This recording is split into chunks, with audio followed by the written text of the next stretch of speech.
Thank you so much, everybody. So good afternoon, everyone. My name is Bowinn, Minister of Emergency Management and Climate Readiness for the province of British Columbia. Honored to be joining you virtually today from the territory of the Musqueam, the Squamish, and the Tsleil-Waututh Nations here in North Vancouver. And I do want to thank the Penwar staff for making it possible to join you virtually. As was noted, we do have quite a few escalating emergencies in our province over the last 24 hours that has prevented me from making the trip to visit you in person. Over the last 5 to 10 years, in fact, we have seen a dramatic increase in the frequency and severity of extreme weather events in our province and across the country. And our province is increasingly faced with extreme weather events, including severe storms, intense heat waves, prolonged droughts, unprecedented wildfire seasons, as well as extended cold snaps. This has propelled British Columbia to the forefront of climate change impacts and climate emergencies in Canada. And I will say, no matter where a person might sit on the topic of climate change, it simply cannot be denied that these disasters do have a very real impact on people, on local governments, on First Nations, and first responders throughout the province. And here in British Columbia, we do unfortunately expect that the impacts of climate change will result in more frequent and severe disasters for us in the coming years. And so when Premier David Eby was named Premier in 2022, he understood the value of creating a standalone ministry, the first of its kind in Canada, dedicated to emergency management, all 4 phases, not just response, but recovery, mitigation, and preparedness as well, and to do that work in the context of our changing climate and the impacts to our communities. That ministry is the one that I am now honored to lead. In 2021, it was a particularly challenging year for us. British Columbia experienced a series of extreme weather-related emergencies in quick succession. We lost over 600 people during an extreme heat event, followed by the loss of an entire village, the village of Lytton, to a rapid and aggressive wildfire as the community experienced record high temperatures of 49.6 degrees Celsius, which is about 121 degrees Fahrenheit. Total destruction of the village took about 17 minutes, with people fleeing for their lives. And witnesses to the aftermath of the fire described car batteries boiling into the ground. Later that year, we were hit with a series of atmospheric rivers that affected large parts of southern British Columbia and Vancouver Island. This once-in-a-century storm left our highways in tatters. It separated families, isolated communities, flooded farmland, and disrupted critical supply chains, including severing a key transportation link between Vancouver and the rest of Canada. More than 1,100 farms and 2.5 million livestock were affected, nearly 750,000 of which were lost. Catastrophic impacts were felt across our highway system, from Highway 1 and 19 on Vancouver Island to Highway 1, 3, 5, 7, 8, 11, 97, and 99 across the south. And all major roadways in the Lower Mainland were impacted, as was Highway 1 into Victoria. The major rail lines were also disrupted, as was the Trans Mountain Pipeline, cutting off the flow of goods and fuel to our communities. Emergency orders were issued to limit the purchase of fuel at the pump throughout Metro Vancouver and the island. We actually restricted people to being able to purchase about 10 gallons at a time over a period of many days in order to ration the fuel that we had available to us. Well over 200 impacted sites, and there were 46 major structures damaged. That's only on the transportation infrastructure numbers alone. So in transportation alone, we had over 200 impacted sites, 46 major structures damaged, 48 major roads damaged. That video that I just showed you is a flyover of a road that previously was not even a bridge. What you're seeing there on the screen, that gap was before that a road all the way through, and it was actually just a culvert. And you can see now what became of that culvert there. While we were fortunate that the flooding did not claim human lives, associated landslides did. And the storm and mudslides also caused significant property damage, loss of livestock, economic impact, and 5 fatalities.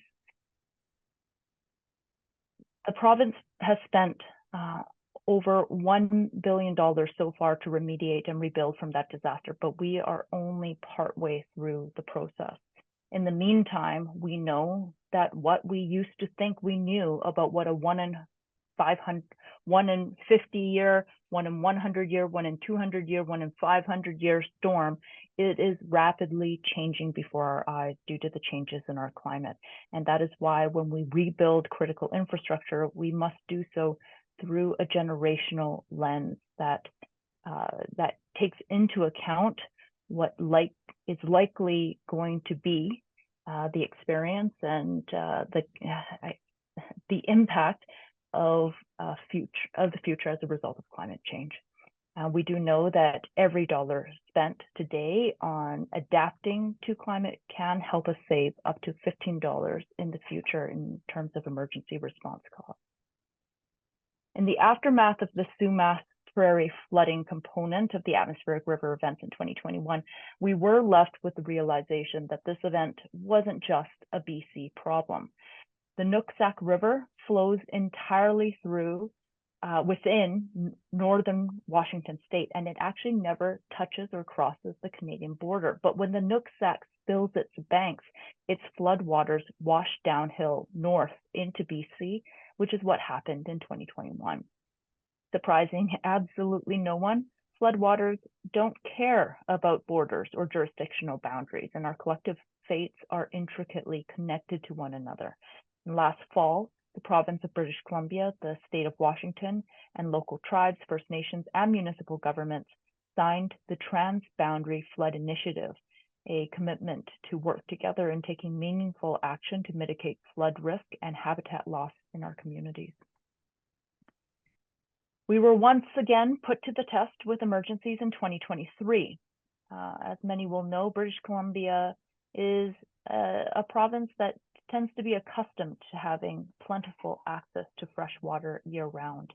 But with warmer temperatures during the winter, resulting in much lower snowpack levels through the spring, the source of our water through our driest months were gone before the summer hit. And in 2023, we experienced one of the most severe and prolonged droughts in our province's history. We never fully recovered in it. Many parts of the communities actually carried that drought through the winter and into the spring this year. This photo here is taken at the confluence of the Nechako and Fraser Rivers near Prince George. It is a confluence of 2 major rivers in British Columbia, and that is the bed through which that family is walking. Bone dry. The economic impacts of drought were felt almost immediately in the north, where ranchers had to thin herds by as much as 50% or more as early as April and May due to the inability to grow sufficient feed or access enough feed for their livestock because of how widespread the drought was. The ecological impacts couldn't be ignored either. Rivers ran so low and slow that temperatures rose above safe levels for aquatic life, resulting in mass fish die-offs and more in many parts of the province. And without rain to overcome our drought conditions, British Columbia also experienced an earlier, longer, and more intense wildfire season. In 2023 alone, we lost 2.85 million hectares of land to wildfire. That's about 11,000 square miles, if somebody else's calculation on that for me is correct. It was the worst wildfire season in our province's history. It came to a head in mid-August when wildfires, combined with our fine, dry fuels and gusting winds, fanned flames into West Kelowna and Shuswap, regions where tens of thousands of people were evacuated over a course of an afternoon. The 2023 wildfire season alone saw nearly 50,000 people evacuated from their homes, and nearly 140,000 people placed on evacuation alert. We lost more than 600 residential structures, and it was a devastating time and continues to be a devastating time for many people, especially those who have lost their homes. We owe a lot to our emergency management personnel in the province who are working round the clock to keep people safe, but it continued to be a challenging time. We did learn a lot from the wildfire season. We launched the Premier's Expert Task Force on Emergencies to provide recommendations that we could implement through the winter before the 2024 wildfire season. That downtime was very short. 2023 wildfire season didn't conclude until the end of October, early November, and we started up again in the north as early as April this year. But we did move quickly in order to put ourselves in a better position to respond to emergencies. And so since the beginning of the year, we've been implementing those recommendations, including the increasing use of advanced technology to better predict wildfire movement, expanded pathways and better supports for evacuees, boosting firefighting fleet and equipment, and more. And during a disaster mitigation, such as what we're working towards on the Sumas Prairie over in Abbotsford as a result of the flooding from the Nooksack, it is one of the 4 pillars of emergency management in BC.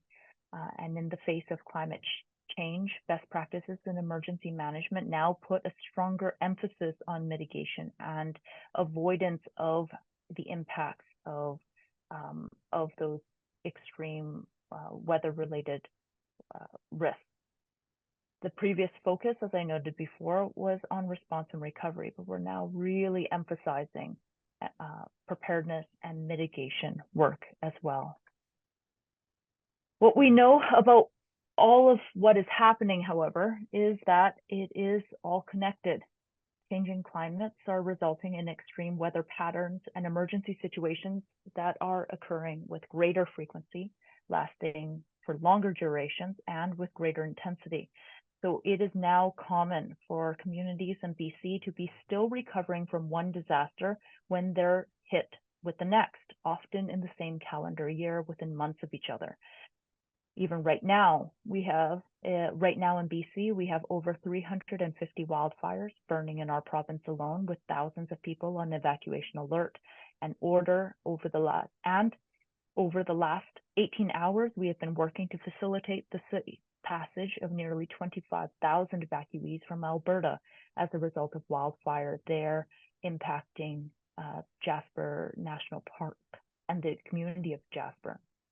At the same time, in other parts of the province, we have communities that are experiencing localized flooding, and weather forecasts for the next 24 hours include lightning and strong winds that are expected to exacerbate fires, as well as severe thunderstorms giving heavy rain in some areas of the province and large hail in other parts of the province, while we still have extreme heat warnings in many parts of the province, and there is a simultaneous risk of tornado, which is not common here in British Columbia.